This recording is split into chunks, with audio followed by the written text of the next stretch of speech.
Shabbat Shalom, and welcome to Olive Tree Fellowship and the Torah Unleashed Radio Network.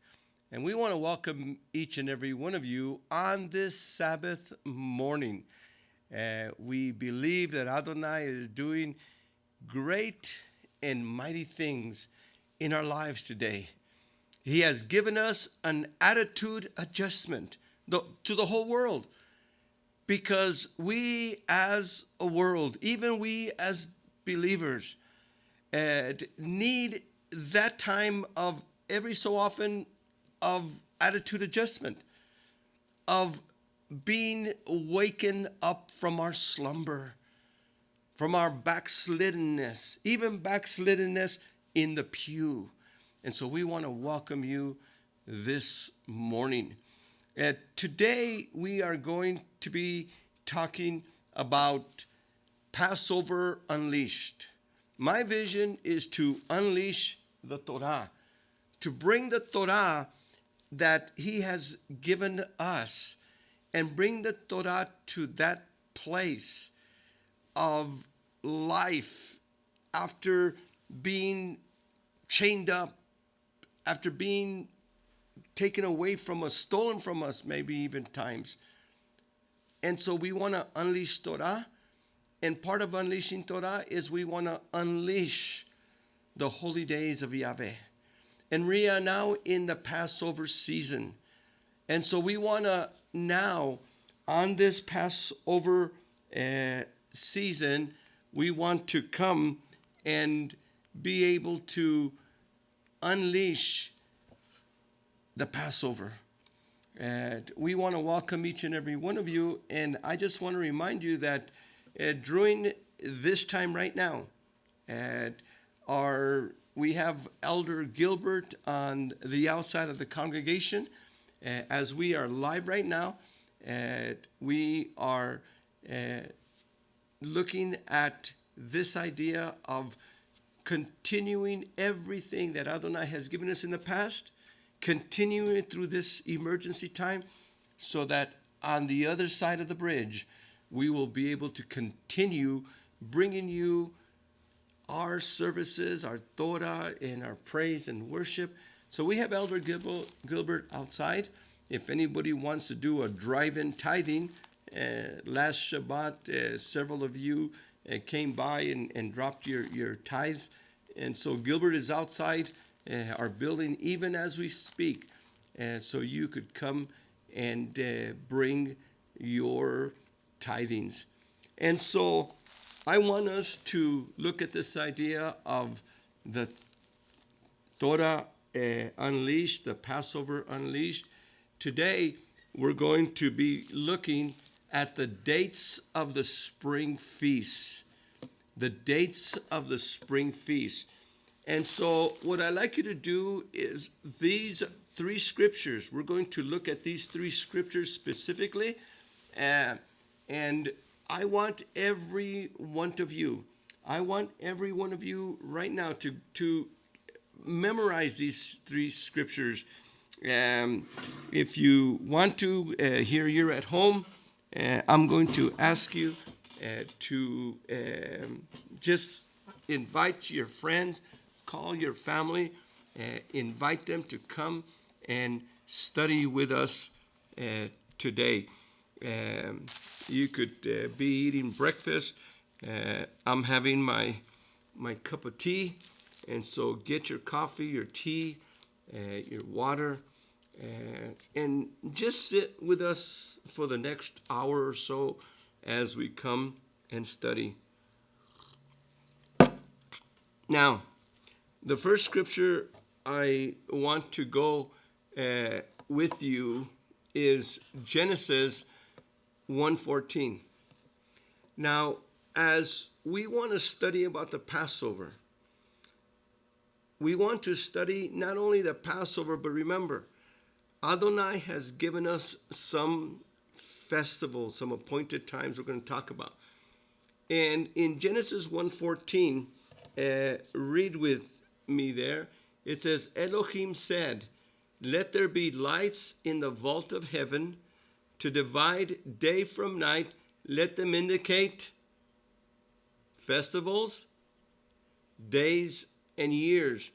Now, the word to indicate is the word ought. Say with me the word ought. In plural, it's otot. Let them be signs. Let them be indicators. Otot. And so the first thing that we need to really look at and understand is that Adonai made on the fourth day. Genesis 1:14 is the fourth day of creation. On the fourth day of creation, when Adonai made the sun, the moon, and the stars, he says there, let them indicate, let them be for signs and festivals. So the sun, the moon, the stars are signs for festivals. They are pointers, they are indicators for festivals. Now the word festival there in the Hebrew is moed. Say with me, moed. In plural, it's moedim. So the sun, the moon, and the stars are indicators, they're pointers, and they point us to the moedim. Say with me, moedim. And the word moedim means appointed times. Now, the word moed in singular is an appointment, a date, it is a reservation. Now, and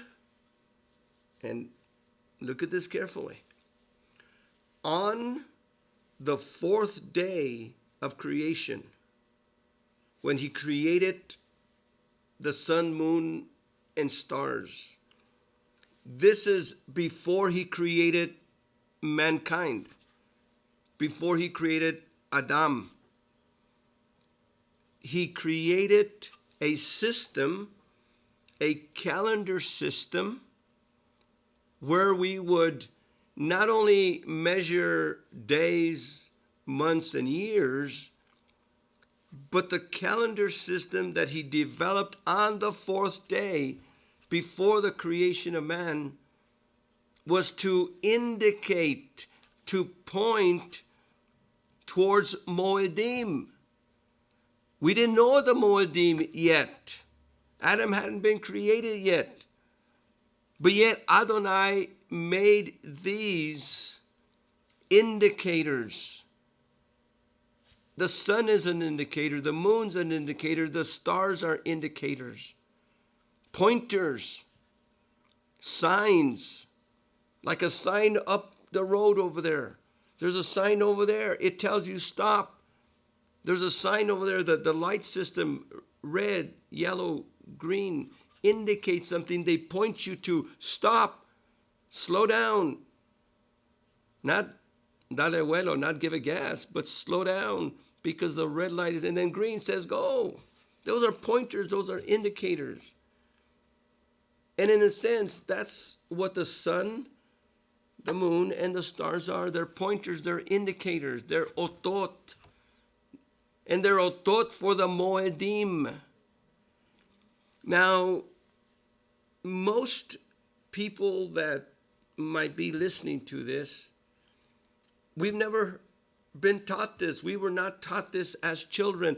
But I want to start teaching you so you could teach it to your children, so you could pass it on to the next generation about the Moedim, about the holy days, about the feasts.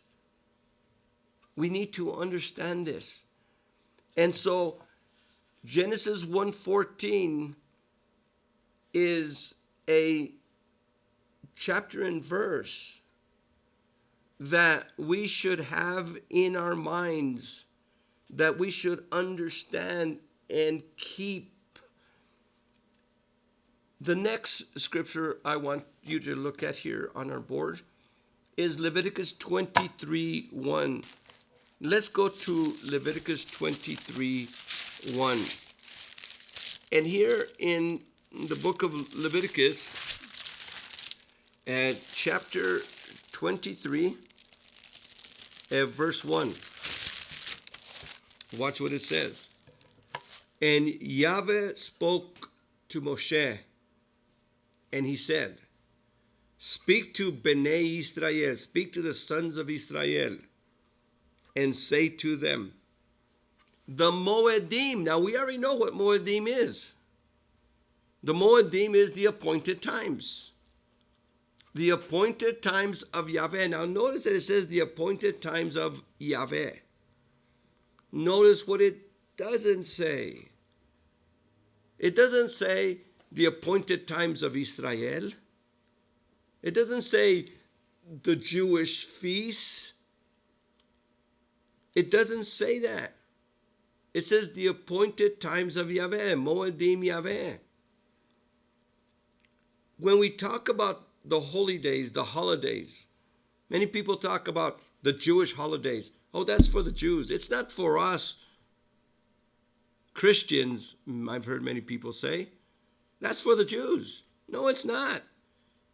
It's through the Jewish people, through Israel, but it's for the whole world through, remember, Israel as the chosen people were not chosen to receive these things for them only. They were chosen to receive these things through them for the whole world. The Torah is not for Israel only. The Torah is not for the Jews only. The Torah is through Israel, through the Jewish people, for the whole world. Kol Goim, all the nations. And it was always for all the nations, and that's why Yeshua, in what has been wrongly interpreted as the Great Commission, most people don't even know what the Great Commission is. They think it's evangelism. They think it's saving people. The Great Commission was given to 11, only 11 men that had been discipled by Yeshua, and now are commissioned, now are ordained, now are appointed to go into the whole world and make disciples of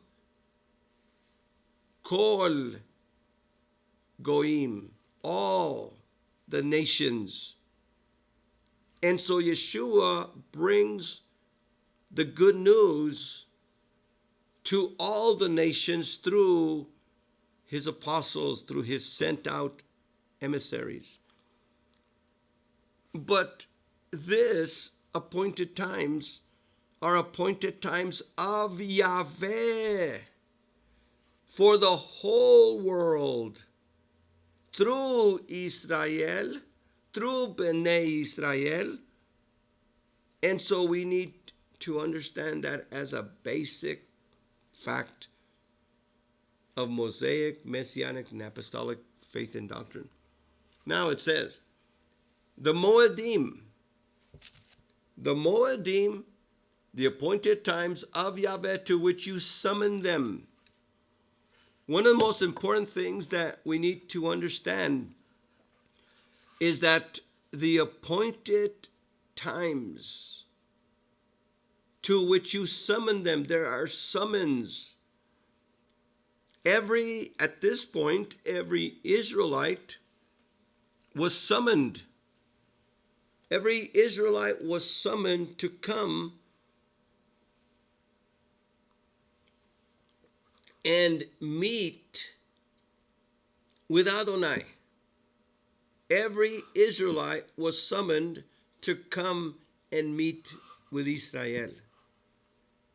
Now, To those of you that are baptized into Messiah, to those of you that are baptized into Messiah, whether you're Jew or Gentile, whether you're male or female, whether you're rich or poor,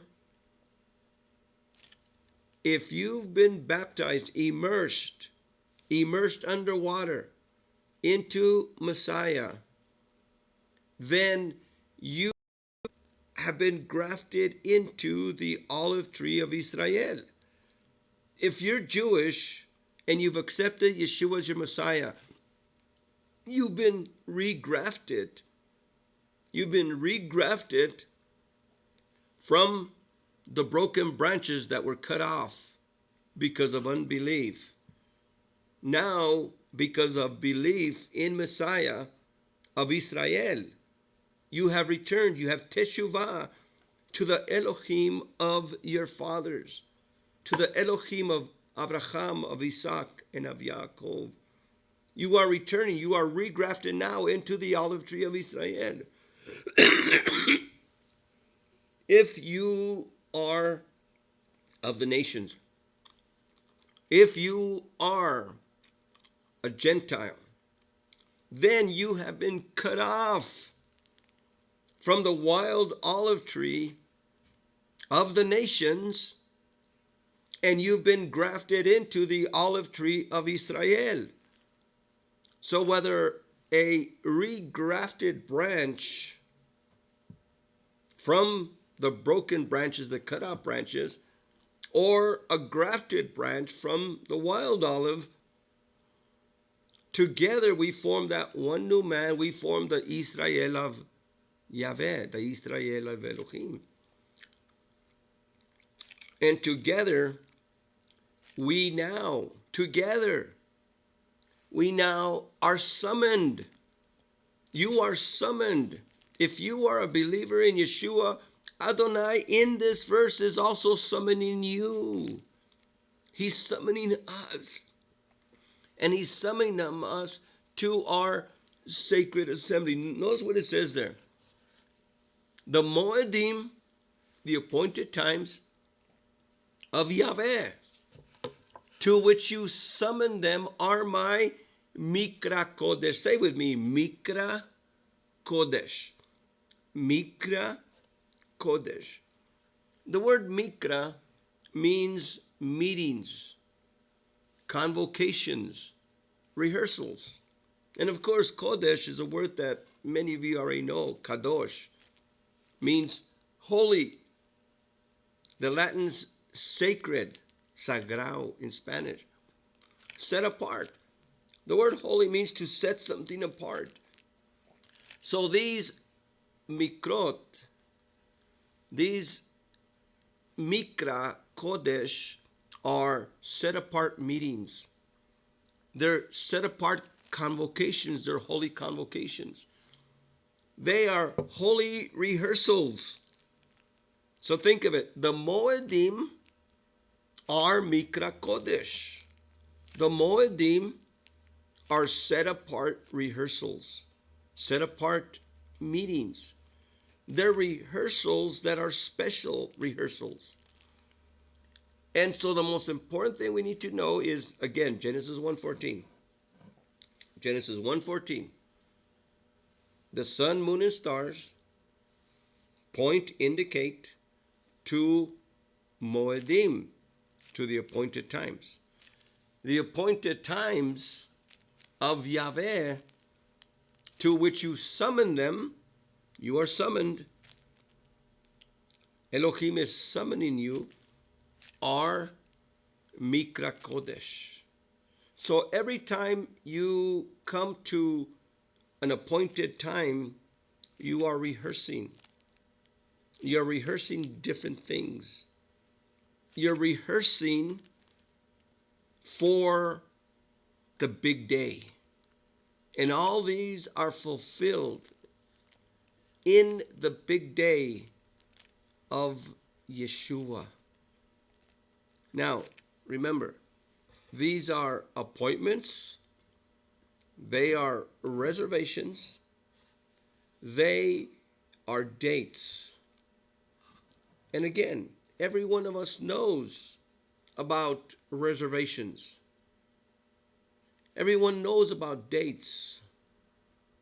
We all know about appointments. And always remember,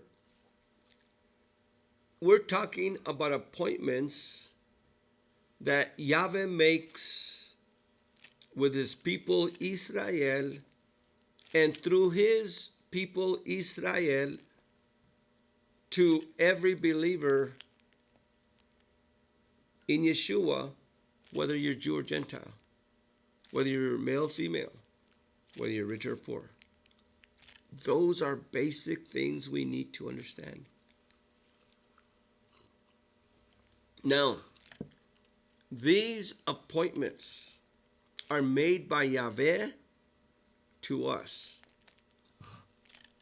He is the creator, we are the created. He is the king, we are his servants. If a king makes a declaration to his servants must obey. Now, the servants do not make declarations to the king. The servants don't tell the king tells them. And so, one of the other things I want us to really understand, and again, every one of these points, I am always tempted, I'm constantly tempted, and I have to stop myself, to go into all these rabbit trails that are so fascinating in Torah. And I wish I could just, let's go on. These appointed times are made by him to us. We don't make appointments to him. Now, it goes on to say in verse 2 and verse 3, these are my appointed times. And then he goes on in verse 3, where you may work 6 days, but the seventh is to be a day of complete rest, a day for the sacred assembly, on which you do no work at all. Wherever you live, this is a Sabbath for Yahweh. So the first moed, the first appointment that mankind has is the Sabbath. The first appointment that mankind has is the Sabbath. The Sabbath was the first appointment to mankind.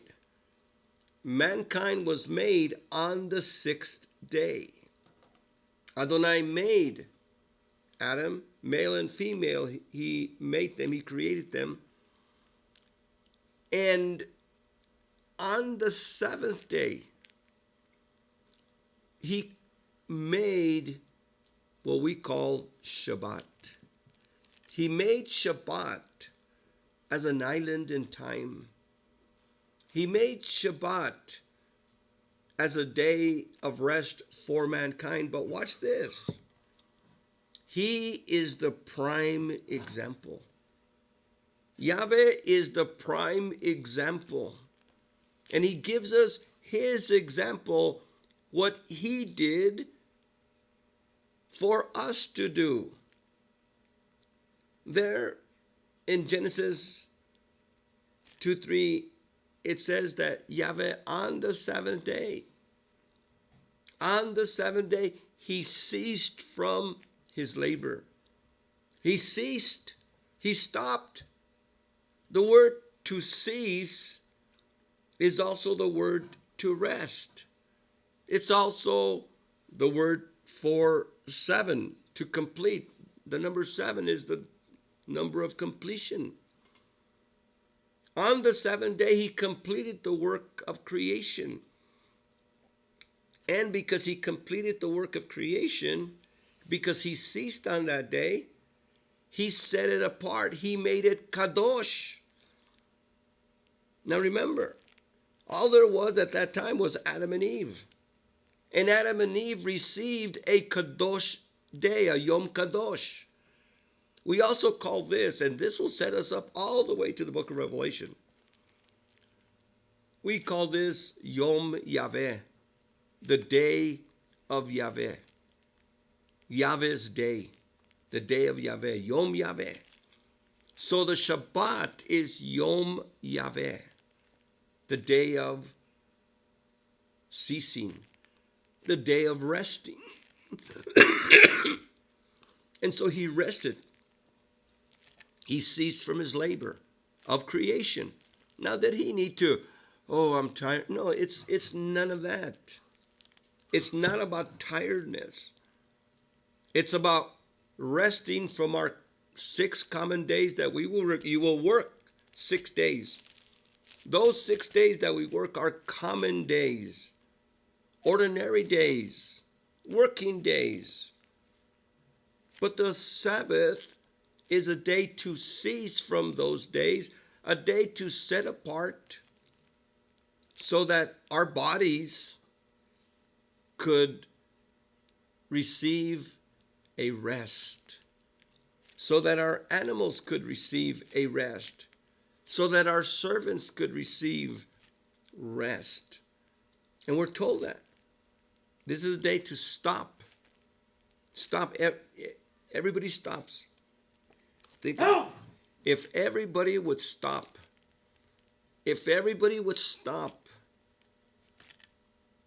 on the 7th day, every 7 days, you work 6 days and stop on the 7th day, we would actually even be healthier.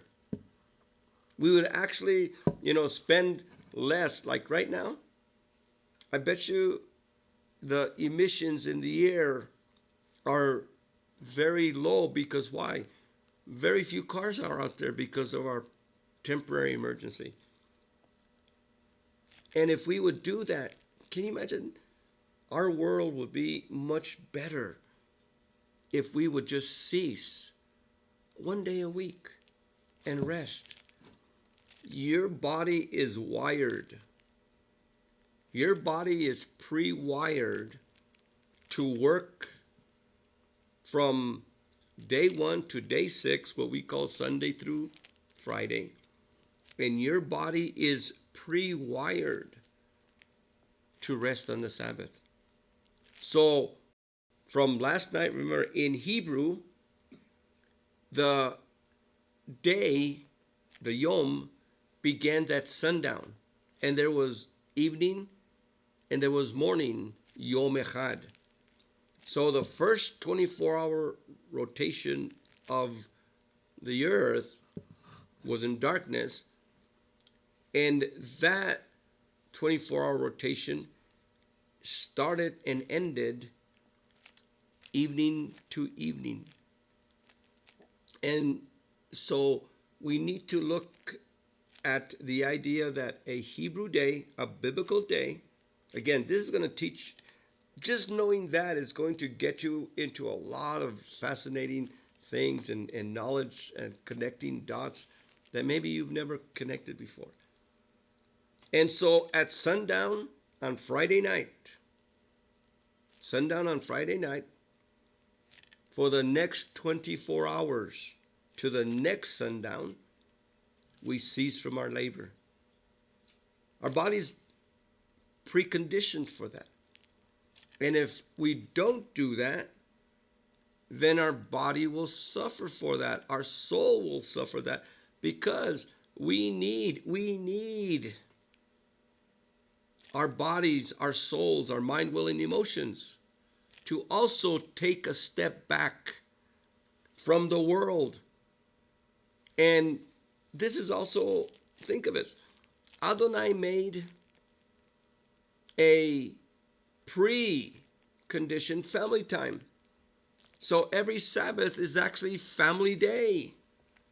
This is the day when the family is together. Yeah, for 6 days, the family's out there working, doing things, doing this and that. But the 7th day, from Friday night, the family should get together, have a meal together, talk together, study together. And for the next 24 hours, the family is together. Just like right now. Right now, a lot of you are spending more time with a family than maybe you have ever had. And it's a good time. For that, this is a good time. This is something that we should have been doing for forever. But on the Sabbath, it is a time that we must do this. Now, the other thing that it says there, it's a day of complete rest. But it says a day for the Mikra Kodesh. So on the Sabbath, we have Mikra Kodesh, a set-apart meeting. And the set-apart meeting in Israel was around the temple, around the Mikdash, around the Mishkan. In the time of Moses, around the tabernacle. In the time of Solomon, around the temple. And this was a time, excuse me, this was a time when all the men, and in biblical times it was the men, that they would come, and they would come to the Mishkan, and at 9 o'clock on the Sabbath, there would be a special service. 9 o'clock and 3 o'clock in the afternoon were 2 days when anybody could come to the Mishkan and be part of the sacrificial system. But on Shabbat, there was special offerings and special prayers. And Kol Israel, all of Israel would come and gather around the Mishkan on Shabbat. Later on, during the times of exile, they would gather together. The word to gather, by the way, is the word kehila, kachal, adat, to congregate. Later on in the Greek period, that was translated in the Greek Septuagint, the Greek translation of the Hebrew Scriptures, about 200 years before Yeshua, as synagoga. The word synagoga is also a gathering. The word synagoga is a Greek word to gather. Another word to gather in Greek was ekklesia. Those are synonymous words with one another.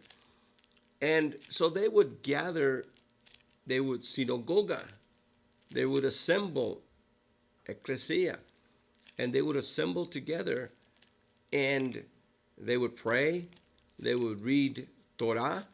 One such gathering in the synagoga, one such gathering in Nazareth is when Yeshua came and he read from the prophets. They had read the Torah portion, and Yeshua comes and reads from the prophets, from the Nevi'im. He reads from Isaiah 61. The Spirit of Yahweh, Ruach Yahweh, has been given to me. And then he says, today this is fulfilled in your hearing. And Yeshua did exactly, because remember, those that were in Jerusalem would go into the Mikdash there in what is termed Herod's temple. But if you were outside of Jerusalem, there would be gatherings. There would be synagoga in Capernaum, in Nazareth, in all the different synagogue gathering places throughout the land of Israel and also throughout the empire. Paul, when he is out there in the empire, he goes to a synagogue here, he goes to a synagogue over there, and he preaches the word of Yeshua, the gospel, to the Yehudim and the Gentile proselytes there in the synagogues there throughout the empire, the gathering places, because Adonai taught us to gather and to study Torah.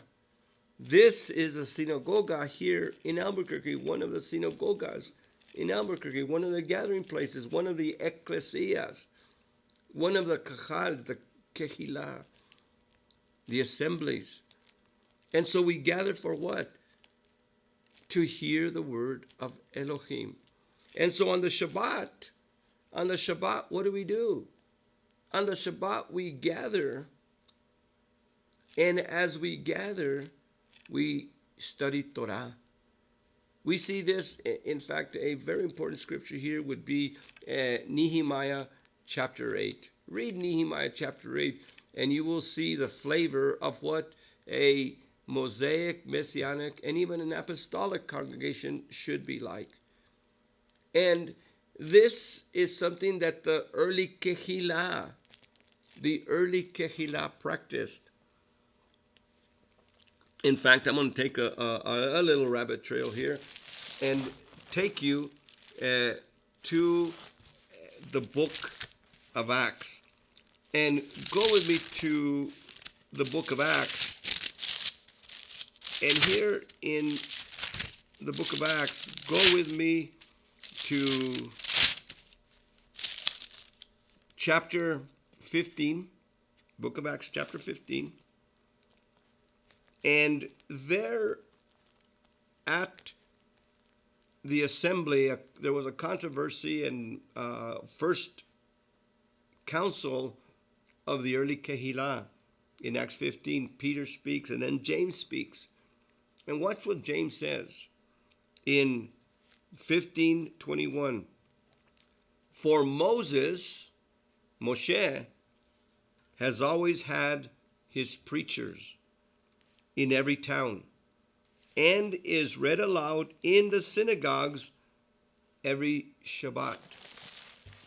And so one of the most important things for early Gentile believers to come and to be part of is the reading of Moses or the studying of the Torah, like in Nehemiah chapter 8. And we study the Torah every Sabbath.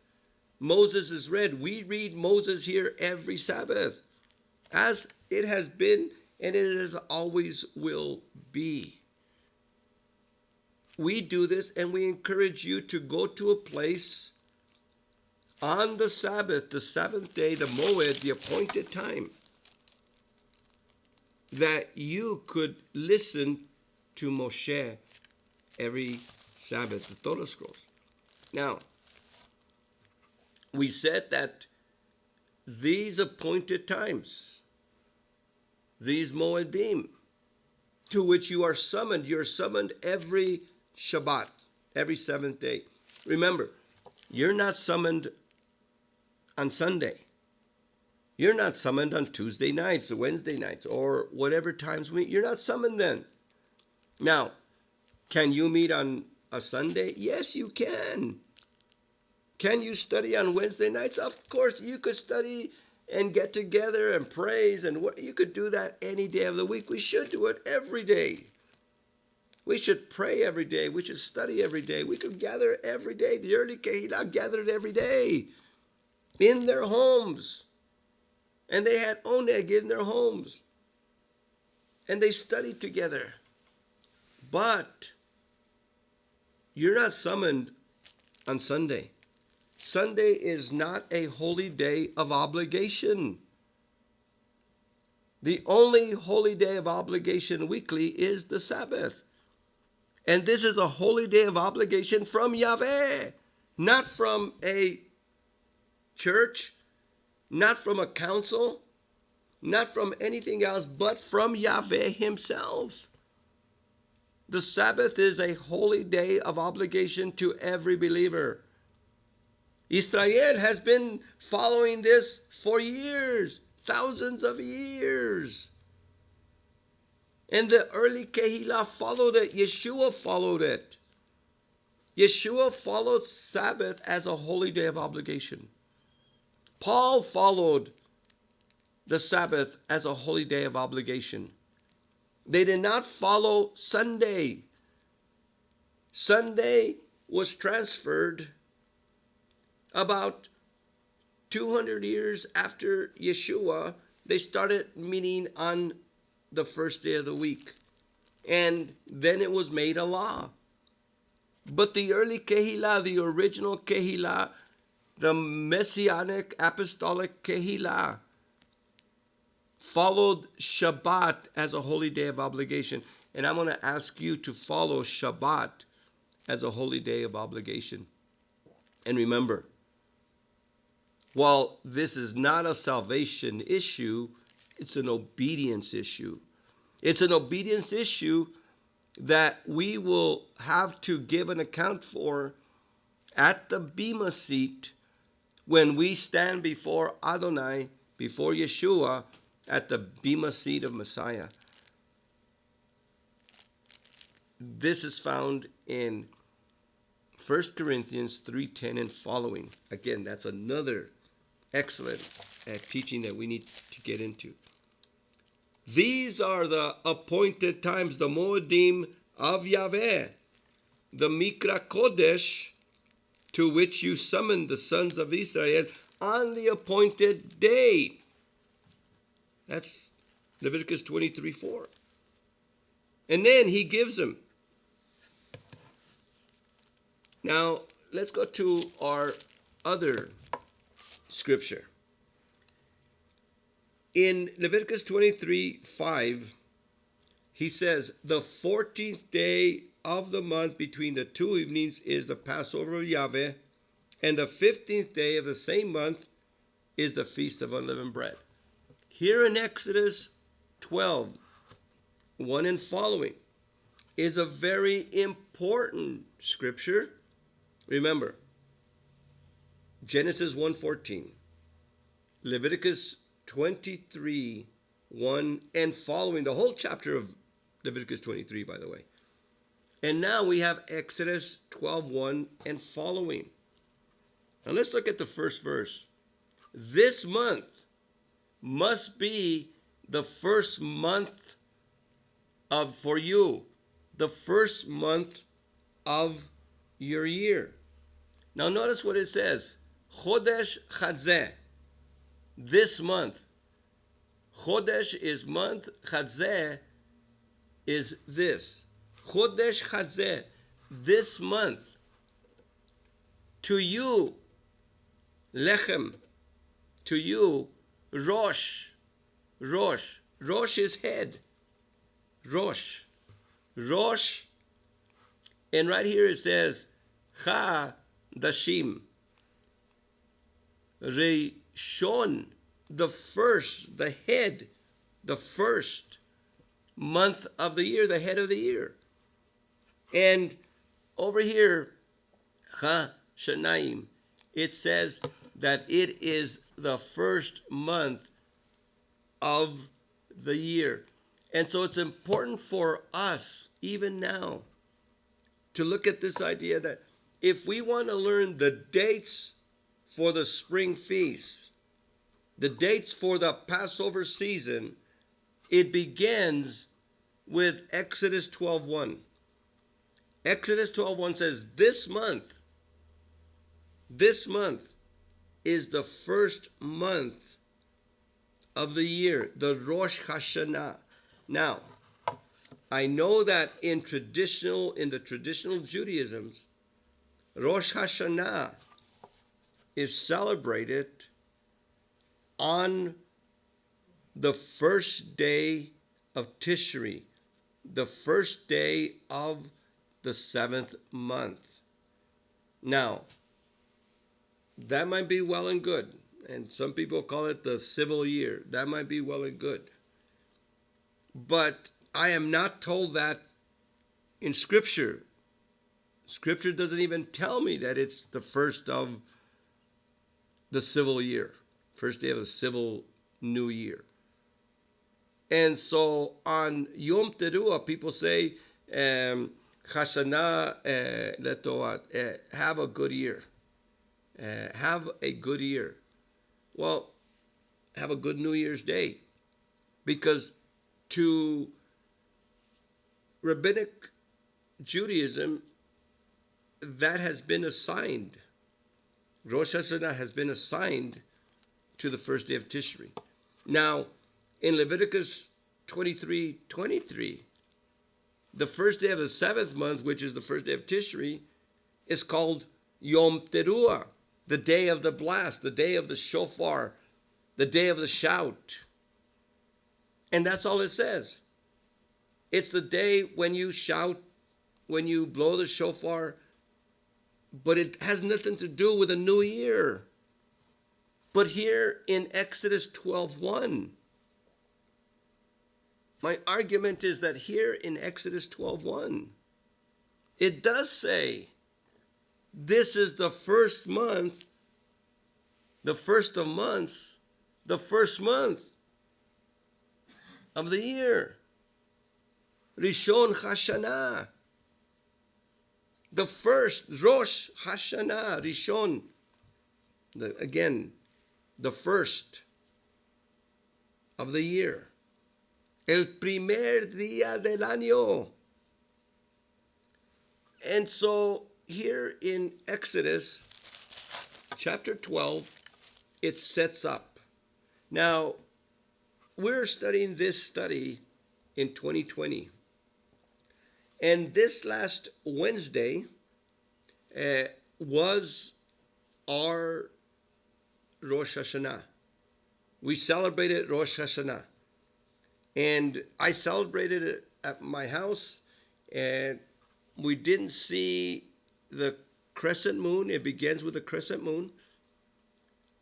The first crescent moon after the spring equinox. The spring equinox last week, and this past Wednesday was the first crescent moon after the spring equinox. The Aviv barley was seen in Jerusalem, so all three things were in accordance with the way they were back in scriptural, in biblical times. And we celebrated. It wasn't, I was not able to observe it. We had clouds at that time. But it was observed in Jerusalem. And if it's observed in Jerusalem, it's observed 8 hours later here in Albuquerque, New Mexico, where we're broadcasting from. Now, it's important for us to know that right after Leviticus, after Exodus 12:1, the next two things that we need to look at on the Passover. Okay, we're studying the dates of the spring feasts. We're looking at the Passover and unleashing Passover to you. And so let's go to the book of Exodus, chapter 12, and we're going to look at verse 3. Okay, so we've already noted that this is the first month of the year. By the way, the first month of the year we're going to see in a little while is the month of Aviv. Say with me, Aviv, the month of spring, the month when the barley springs up, comes up, and it's about so high, and it is Aviv, it is ready to be harvested. Now, there's two dates that are of vital importance for the Passover season. Now, we're talking here about the first Pesach, the first Passover. The first Pesach, first Passover, the original Passover, the original Pesach. We are told here, on the 10th day of the month, on the 10th day. So from Wednesday, this past Wednesday, we count 10 days. And in Goshen, with Moses, Aaron, Miriam, all the Bnei Israel were there. And as they were together, Adonai says, on the 10th day of this month, each man. Now look at that. Each man. This sets up a point that every one of you men, each person, each man, each father, each husband, on the 10th day would go and select the lamb. or a little goat. It had to be 1 year old. It says there. It could be taken from the flock, one per family. And so the first thing that we need to understand is that Pesach is a family deal. Pesach is a family celebration. Pesach is for the believing family. And remember, for the believing family. Anybody that has been excommunicated from the family by Adonai should not be invited to your Pesach. It's for the believing family. Anyone that's walking in the flesh, who's not circumcised in the flesh, should not be invited to Pesach. It is for the believing family. It is not a congregational service, by the way. There was no Passover celebrations in the temple where the priest would do a Passover celebration there and everybody would come and part. No, they didn't do that. They did it in the home. And on the 10th day, they would select a lamb from the flock. And it says 1 per family. Of course, if the family was too small, they would join 2 or 3 houses for 1 lamb. And if the family was too big, they divided, and the different family members with their children and grandchildren would meet in their home. And it goes on to say that each animal, each lamb had to be without blemish. It had to be perfect. It had to be a male 1 year old. So it had to be an innocent little lamb, a little cutie little lamb, 1 year old. And it had to be without blemish. And you will keep it, this from the 10th would be kept, verse 6, and you will keep it until the 14th day of the same month, the month of Aviv. Then the whole assembly of the congregation of Israel is to kill it at twilight. And so throughout Goshen, on the first original Pesach, each man would go out to the flock and select a 1 year old lamb for his family, for his little chavurah, his little family group, his little mishpocha, little group. And on the 14th day, they would sacrifice it. They would slaughter it. They would kill it at twilight. Now,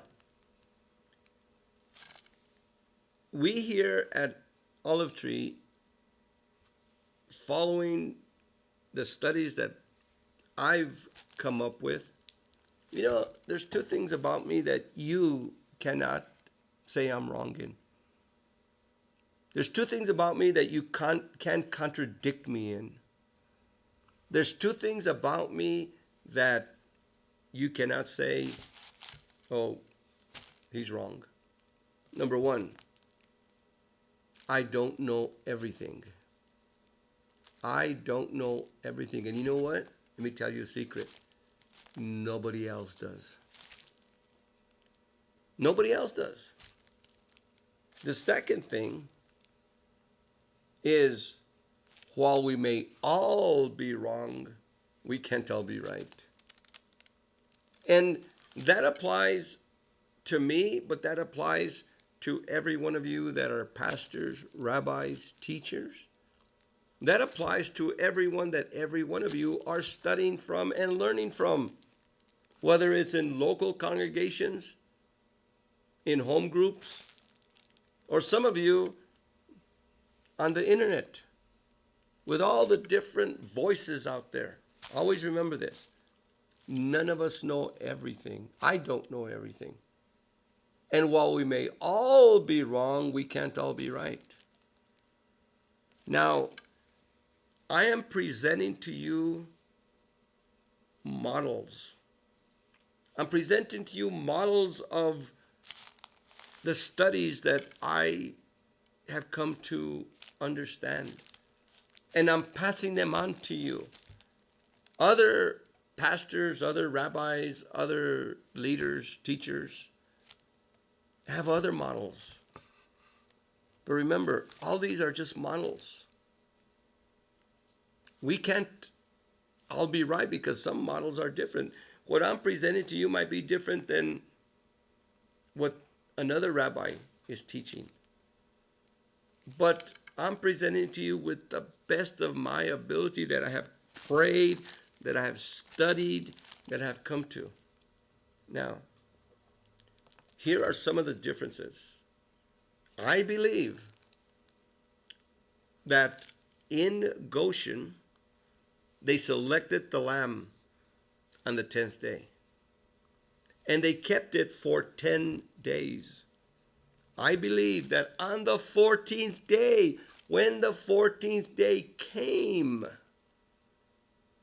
which is at sundown, the 14th day begins at sundown.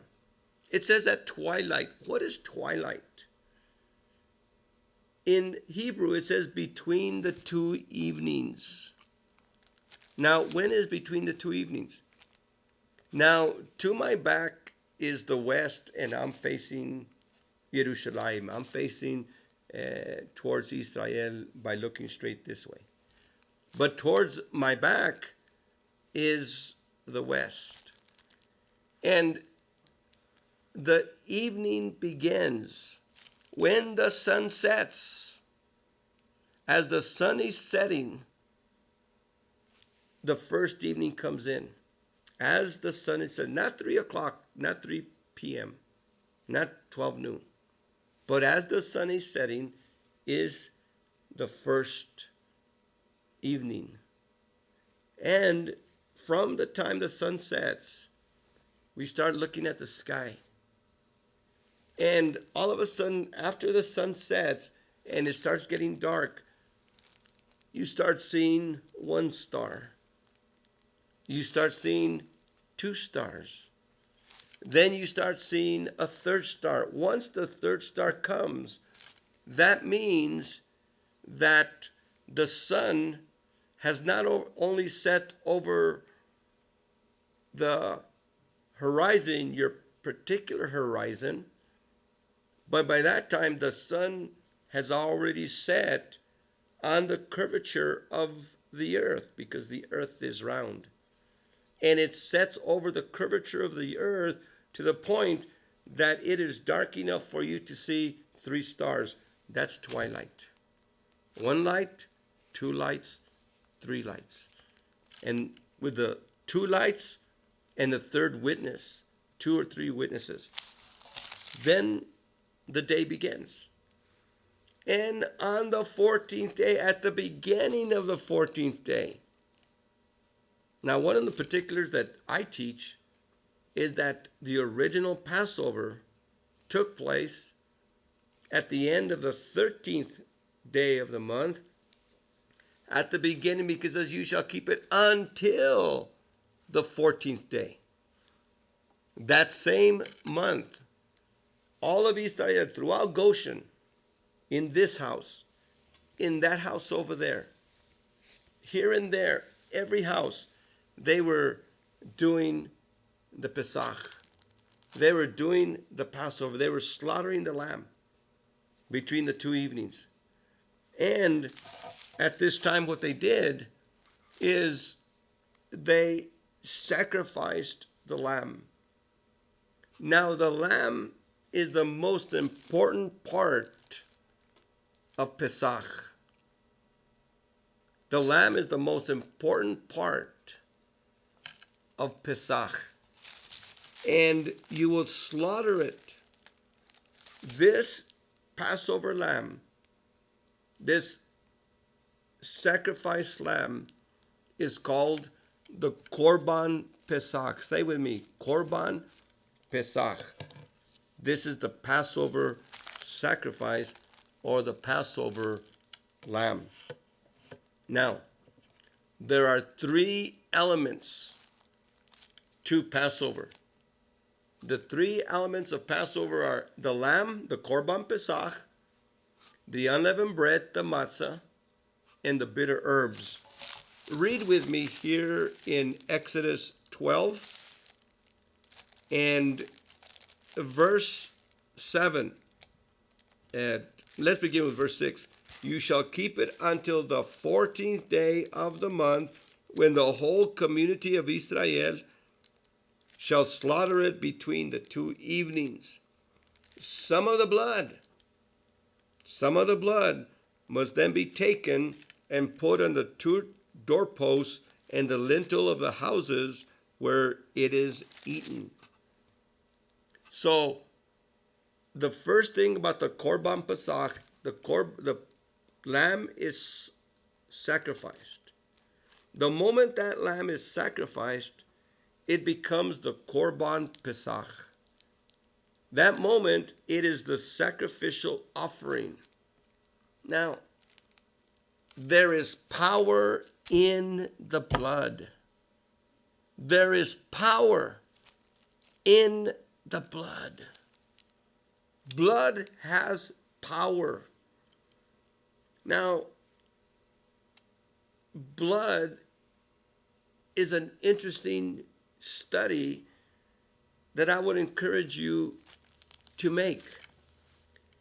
Because one of the most important things we know about blood is that when Adonai created us, when he created Adam, he formed man from the dust of the earth. He formed man from the minerals of the Adamah. The word Adamah is the ground, the earth, the Adamah. Notice that in Adamah, you also have the word Adam. Adam is an earthman, a man from the ground man. But notice that in Adam, there's also another word, dam. So you have Adamah, the ground. You have Adam, mankind or Adam. And then you have dam. The word dam means blood. Blood, the dam. Now, the word dam, Adamah, Adam, is also the word for red. We get the word Edom, red. And so man was made from the minerals, from the dust. That's why we are minerals. Our makeup is minerals. That's why we need minerals.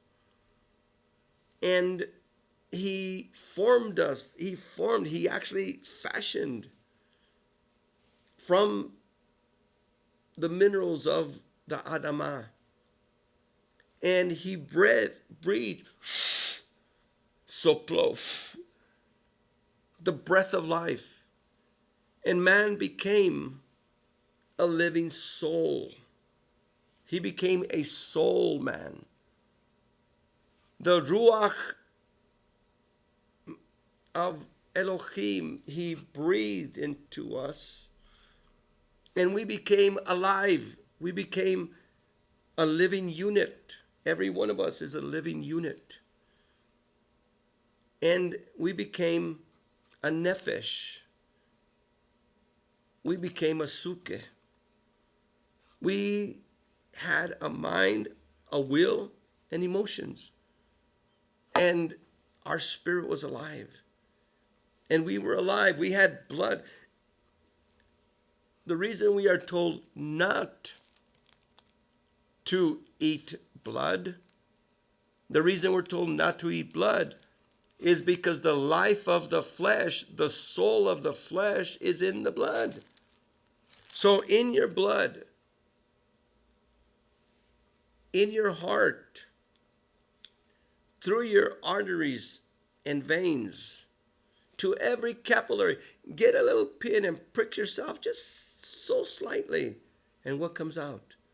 Blood. And your soul is in your blood. from the top of your head to your toes, every part. There's no place in our body that is without blood. There's no part in our body that is without soul, mind, will. That's who we are. It lives in this physical, the physical, but within the physical, there is the soul. And Adam, of course, had a living spirit, which again is another study. But the most important thing that we need to understand is there's power in the blood. And there's power in the blood of the Lamb. The Korban Pesach, the power of the Korban Pesach was that you shall get the blood, it says, you shall get the blood on the 14th day, by the way, not the 12th day, not the 18th day, but the 14th day, as the day begins, the whole assembly, the whole kehillah,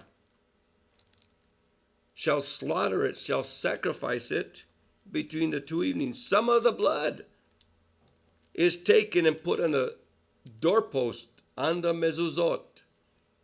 A mezuzah is a doorpost. Mezuzot is the doorpost, the two doorposts. And on the lintel of the house where it is eaten. Now, here's the power. Here is the power of the blood. We're going to go back to this, but watch what it says in verse 13. The blood, chadam, shall serve to mark, a mark, a cross, shall mark the houses that you live in. When I see the blood, I will Pesach, and you shall escape the destroying plague. Now let me tell you, that's power. There's power in the blood. Wonder-working power in the blood of the Lamb. And what we have here is the blood of the Korban Pesach had power to give life. Now, Adonai says, I will go through all Egypt. Notice what he doesn't say. He doesn't say, I will go to the Egyptians only. No, he says, I will go through all Egypt. And you will put the blood of the Korban Pesach, you will put that blood on the mezuzot, on the doorpost and lintel of the houses where you eat it. Now, imagine a doorway.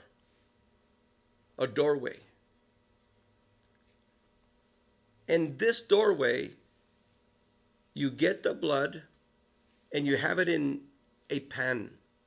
You collect the blood from that sacrificial lamb, they would put it on a pan, and they would come and put it, the pan was set right there. And again, we're talking about the original Passover. And they would set it on the floor there. This would later, we would call this a threshold covenant. They would put that on the threshold. Now look at this. They would get the blood and they would put it in a sprig of hyssop. And they dipped it in the sprig of hyssop and they put it on this mezuzah, this doorpost, and in this doorpost. And then they put it on the lintel on top and put it at the bottom. What does that form? That forms a cross. This blood shall mark, Tav, shall mark the houses where you eat this Korban Pesach. Now, isn't that powerful? that blood of that sacrificial lamb had power. That blood of that sacrificial lamb had power. And it had power to save a life of the house of the firstborn of all Egypt that had the blood. So if a Hebrew house, excuse me, if a Hebrew house did not have blood, when the destroying plague, when death would come, and there was no blood in that Hebrew house, the firstborn in that Hebrew house will die. If there was blood in the house of an Egyptian, and he had faith in what was spoken, he would live. Adonai is not a respecter of persons. But we know that the gift of life in the blood, was given to anyone in Egypt, Hebrew or Egyptian. Now we know that the Egyptians didn't have faith because they followed other Elohim. So the firstborn of Egypt died. And we know that the Hebrews had faith. And when they had faith and they put it, now remember, the blood always comes by the grace of Yahweh. The blood always comes by a gift, by grace of Yahweh. So what Yahweh did here to Egypt, to Israel, what Adonai gave here to whosoever listens, he spoke the word. And as he spoke the word, the hand of Adonai reached down and says, this is what I want you to do. I want you to select the lamb. I want you to, on the 14th day, sacrifice it. I want you to put the blood of that lamb on the lintel and doorposts of the house where it is eaten. I want you to do that. And when you do that, your firstborn will live. If you don't do that, your firstborn will die. That is the word of Adonai. That is his word. That is his grace. You do this and you will live. That's grace. Now, when Israel accepted that word, I will do this. Sounds crazy, but I'll do it. I don't understand that, but I'll do it. I'll do it because you say, my firstborn will live. I, as a firstborn, will live.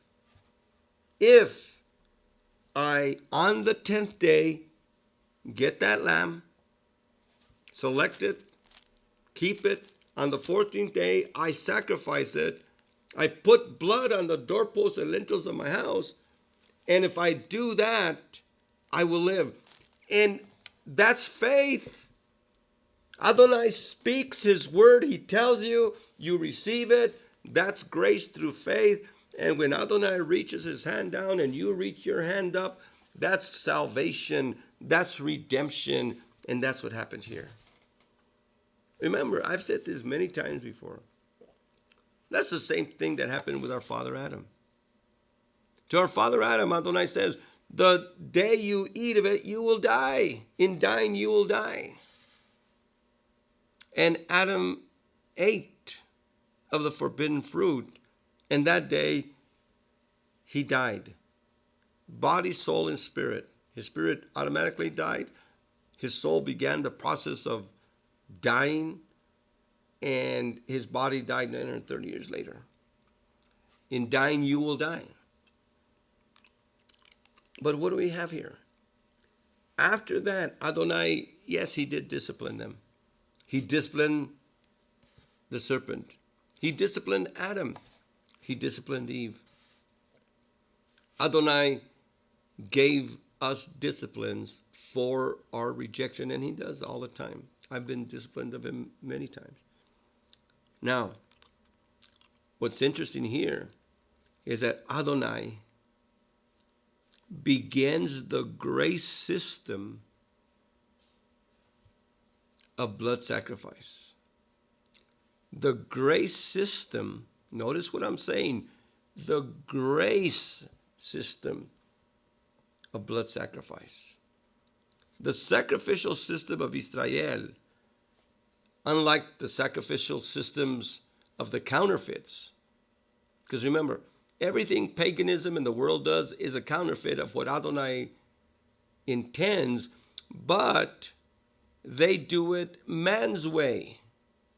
Man's way. And so it doesn't work. There's no power.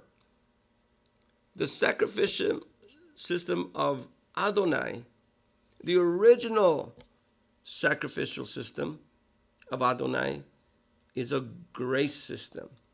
In other words, after Adam sinned, we are told that Adonai made clothes of skins for Adam and Eve.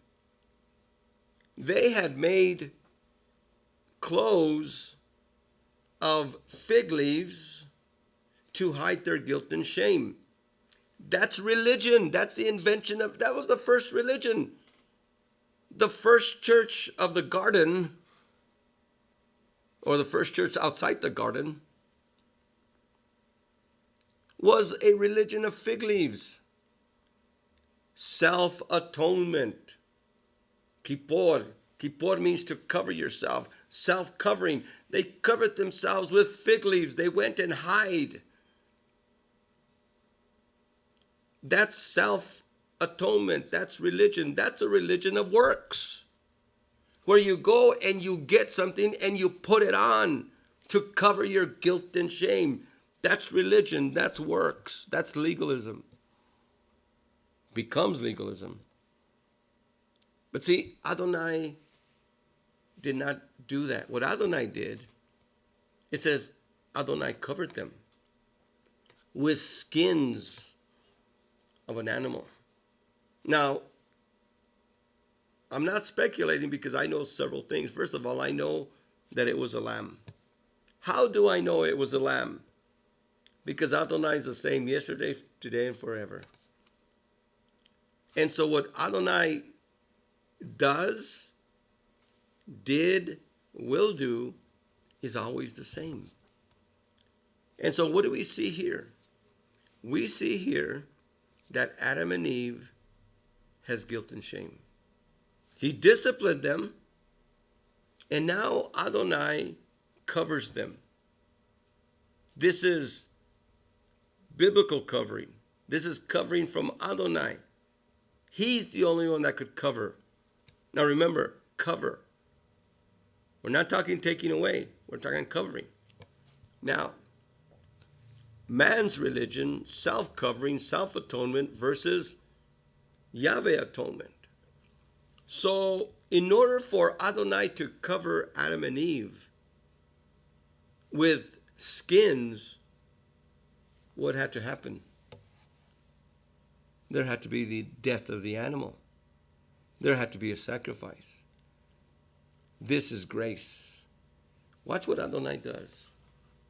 Adonai takes that lamb and slaughters it, sacrifices it. Innocent blood is shed. The first time innocent blood is shed, it is shed so that that animal will sacrifice its life, will give up its life, so that someone else will be covered with its skins. An innocent dies for the guilty. What did that little lamb do? Nothing. I've often said it was just being a cutie little lamb. What did Adam and Eve did. They rebelled against Adonai. They sinned. They committed spiritual suicide. Do not eat. They ate. They were guilty. They were full of guilt and shame. That's why they went to go cover themselves. But Adonai, first time, reaches down. Adonai reaches down and says, you will live. I will give you atonement, limited atonement, temporary covering, until the seed of the woman comes, who will stamp out the headship of Chasatan over your lives now. We know who that is, Yeshua. Now, Adonai reached down with sacrifice. Adonai reached down with grace, with the skins of this animal. Think of it. Adonai sacrificed an animal, get those skins, and gives them to Adam and Eve. Now, when they reach up and say, I receive this, and they put them on, and they're covered by Adonai's covering, not their own covering, not their self-atonement, not their religion of hiding. All the religions of the world hide. They try to do things to make up and hide sin. Adonai exposes that sin, disciplines that sin, and then covers that sin. Later on, we know about blood sacrifice because Abel, which again is another story, we can't go into that now, comes with blood, the first fruits of the herd of the flock, and sacrifices the fruit of the flock that he sacrifices, and some of the blood, some of the fat, some of that animal of the firstborn given to Adonai. Abraham, Isaac, Jacob. With Moshe, Adonai puts everything that we learned from Adam to Moshe, everything that they followed. Adonai gives it to Moshe in the commandments, in what we call now the Torah. So it's all in Torah. And we followed it from Adam to Moshe in an oral form passed down from generation to, and then with Moshe, it is written down. And Moshe wrote down everything. Everything that we need to understand is in Moshe. It's in written form. There's no other oral form anymore. It's all in Moshe. It is in the prophets. It is in the Gospels. It is in the epistles, all the way to the book of Revelation. That's all we need to know. Everything is from Genesis to Revelation. Now, let's go back over here to Exodus 12. It says, you shall eat it, verse 7, some of the blood must then be taken, put on a doorpost and into the house where it is eaten. That night, the flesh is to be eaten roasted over fire. So you get the Korban Pesach, sacrifice it, you put the blood on the doorpost. Now think of the front door of your house as the altar of your house. Think of the front door of your house as the altar of your house. That's why you should be careful who goes in and out. What goes in and out? Through the front door or all the doors. The thieves come in through windows, and in fact, the thief today comes in through the antennas of our TV sets and other things. Those are the robbers. Those are the thieves. But the blood that is put there, now the lamb, after the blood, it is now taken and put over on a spit from front to back. And after it's skinned, it says the feet, the head, the feet, the entrails. So everything is put in there. It is roasted. And then it says it is eaten with unleavened bread and bitter herbs. The three elements of Passover. What are the three elements of Passover? The lamb, the Korban Pesach, sacrificed lamb, that is now roasted, and it is eaten with unleavened bread, matzah, say would be matzah, and with bitter herbs, maror. Why is it eaten with unleavened bread and bitter herbs? The unleavened bread, leaven signifies sin. Unleavened signifies something that is clean and pure. Maror is symbolic of bitterness. Bitter herbs is bitter, and life is bitter. In fact, right now, the world is going through a maror time, a bitterness time. We're going through a very hard time right now. And it seems that times are going to get even harder. This is not the time to give up, Kehillah. This is our brightest moment, Kehillah. This is the time when we go out there, and while now people are desperate, what am I going to do? Do you know that a lot of people are committing suicide right now? A lot of people are just want to get away from it in drugs and alcohol. A lot of people are going to get away from it with immorality. Those are not ways to, you cannot run. Even if you commit suicide, you can't run. Because the moment you commit suicide and run from this plague, you'll wake up in hellfire under the judgment of Adonai. Depart from me, you wicked, into the everlasting fires prepared for the devil and his angels. I'm not trying to put fear into you. I'm not trying to threaten you. That's not a threat. That's the truth. Suicide is not the answer. Drugs and alcohol are not the answer. Immorality is not the answer. What is the answer? The blood of the Lamb. The blood. There is power in the blood. The wonder-working power in the blood of the Lamb. Now, the lamb is eaten with unleavened bread and bitter herbs. And on that first Pesach, the first Pesach, remember the original Pesach, it was eaten hastily. You shall put your staff in your hand, put sandals on. You shall eat it because we're taking off. I'm going to deliver you. I'm going to set you free from the power of the Egyptians. With a mighty hand, with an outstretched arm, and Adonai did it. Now, what's important for us to understand also, this was the first original Pesach.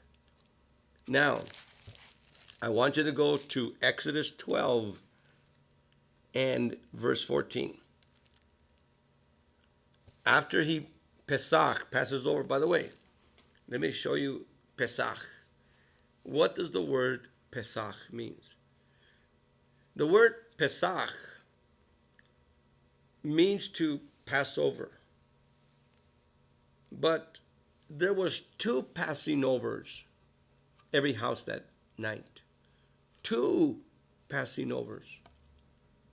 The first Passover, or the first coming, I guess we should say, it was a coming of the plague, the death plague, over the firstborn of any house that there was no blood. Here comes the death plague, and it came and passed over all of Egypt. And any house without blood, the firstborn died. Any house with blood, the firstborn lived. Now watch, that's power in that blood. But watch this. As that plague, as that death came over, Adonai came, and Adonai Pesach, Adonai came, and he ran what we call interference. Such an interference that when the death angel or the death plague wanted to come and destroy, when Adonai saw the blood, any house with blood, pushed it away, defended. Pesach is defense. Pesach is a war. Pesach is fighting against that.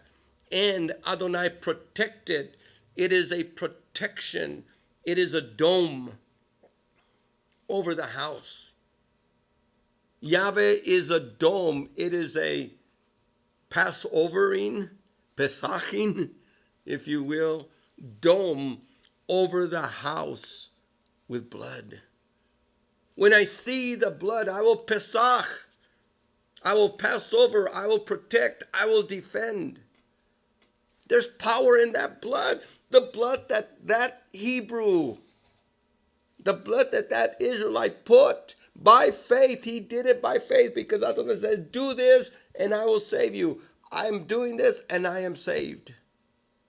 Adam, take this and I will save you. And he took it and he was saved.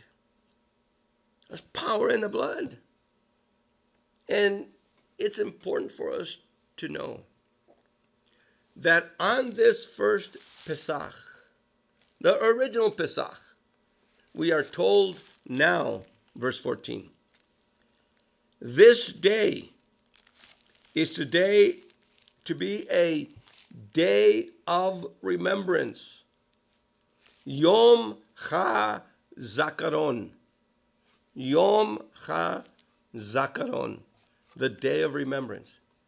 It shall be a Zakaron. It shall be a memorial for you.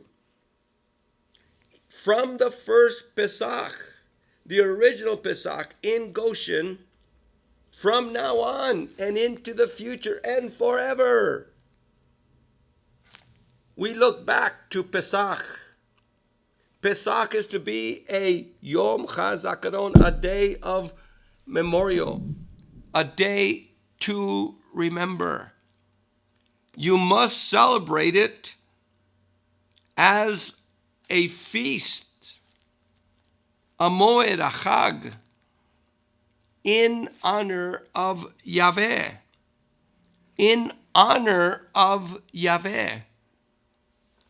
So in the first Pesach, now we are told that from this day on we shall memorialize it. We shall remember it. We shall keep it.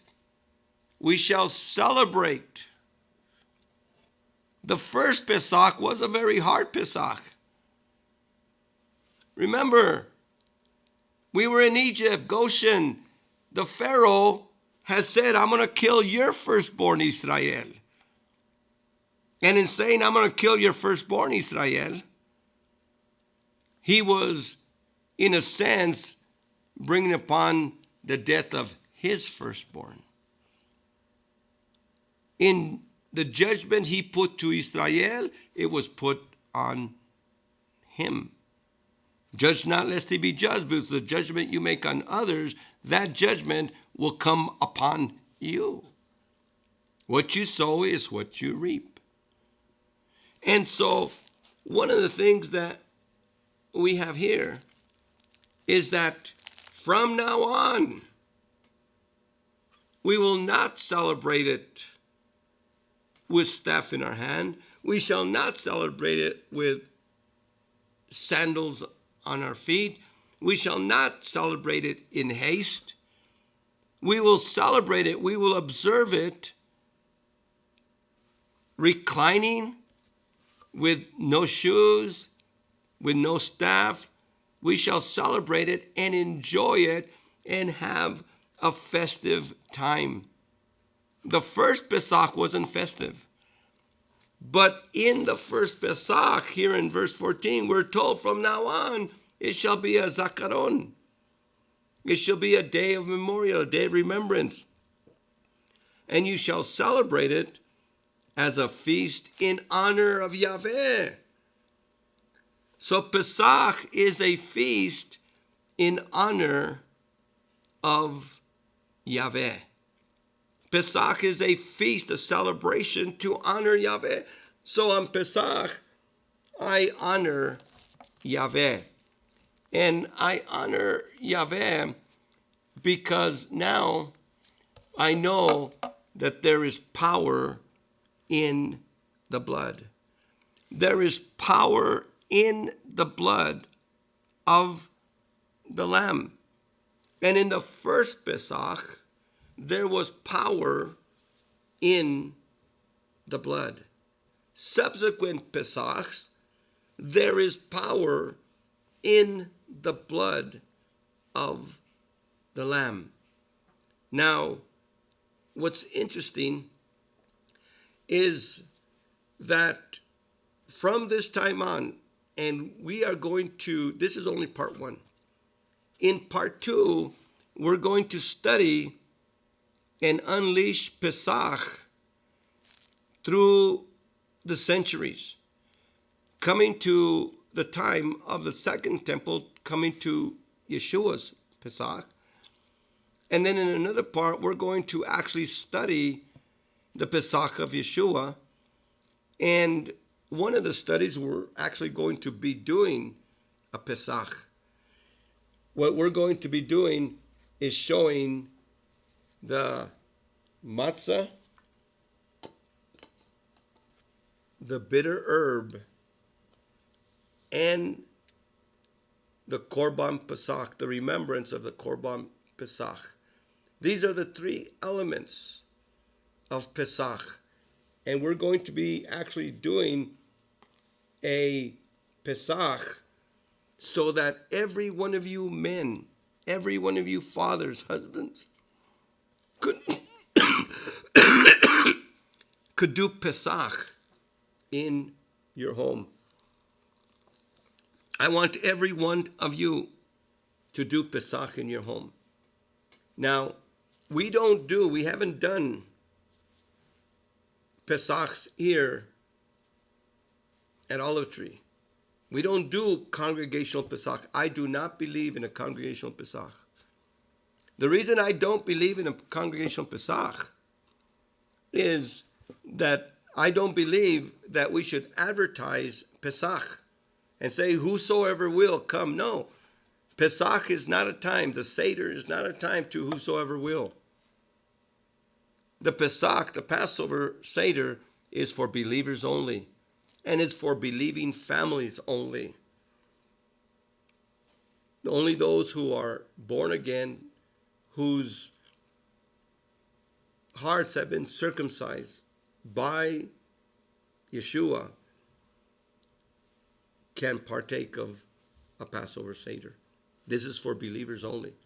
The other reason that I don't like congregational Passover is that many people use the Passover and the Seder as a evangelistic event.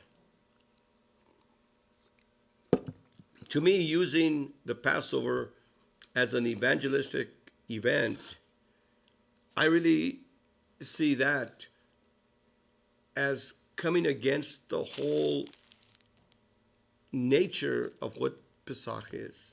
Now, you could, like what I'm doing here, talk about the Passover, do a demonstration, and this is what it is. But the Passover, the Seder itself, like in so many congregations, I've been to Christ in the Passover events in other congregations years ago. The Jews for Jesus used to do this, and other Christian groups used to do this. And I would say, wait a second, you don't do a Pesach. And by the way, they would do them on whatever day they wanted to. Many of you who do Passover Seders, whether you're Christians or Messianic Jews, you do them on whatever days. It's not supposed to be whatever day. It has to be on the 14th, the beginning of the 14th of Aviv. That's the day of Pesach. That's when you do the Passover. And in our next series of studies, we're going to look at Yeshua's Passover. We're going to be doing, so stay tuned over here. I want to thank you as we close over here. I want to really thank you for the opportunity that you have given us to come into your home. I wish I could go on. But there's so much for us to study, so much for us to do as we prepare for Passover. Keep us in your prayers. Please be faithful to your tithings and offerings, and choose PayPal. If you go to olivetreefellowship.com, olivetreefellowship.com, or TorahUnleashed.org, these two websites will hook us up to our PayPal, and you could give us a PayPal donation. This is very hard times for businesses. This is very hard time for especially small congregations. And so I'm appealing to you, family of Elohim throughout the world. If you enjoy what you're listening here, please send us a donation so that we could, in this bridge time, remember, we're in a bridge time. The world of the past that we've known is gone, and there's a new world coming. Not a new world order. That's what Hasatan wants, but a new world coming where we're going to do things differently. And this generation, every one of you that are young people today, you are going to be mighty ministers of the gospel, mighty ministers of the Mosaic, Messianic, and Apostolic faith and doctrine that we have received from Genesis to Revelation. And so, young people, eat up what I'm giving you. Eat up what I'm giving you. Study what I'm giving you. Learn it so that in years to come, to your children, grandchildren, great-grandchildren, it'll be passed on and it'll be received. And many people will come to Messiah, Yeshua. Again, thank you. Father, I ask for protection for everyone in the body of Messiah throughout the world. I ask for protection. Put a dome around every believer. Put a dome around every believing community. Father, in the name of Yeshua, I say to this virus, coronavirus, I say to this, Yahweh rebuke you. In the name of Yeshua, Yahweh rebuke you. Be rebuked by the name of Yeshua. Yahweh rebuke you. And I give you honor and glory, Father, that you're going to protect us. And we're going to see each other on the other side of this bridge over troubled waters. In the name of Yeshua. Let us stand. Yeverechecha Yahweh va'ish merecha. A'ir Yahweh panav elecha vichunecha. Asa Yahweh panav elecha. Vayasem lecha shalom. May Yahweh bless you and keep you. May Yahweh make his face shine upon you, be gracious unto you. May Yahweh lift up the light of his countenance upon you and give you his speak. Shalom, shalom. Little flock, know what Yeshua says. In this world you have trouble, but be of good cheer. I have conquered the world. Shalom, shalom.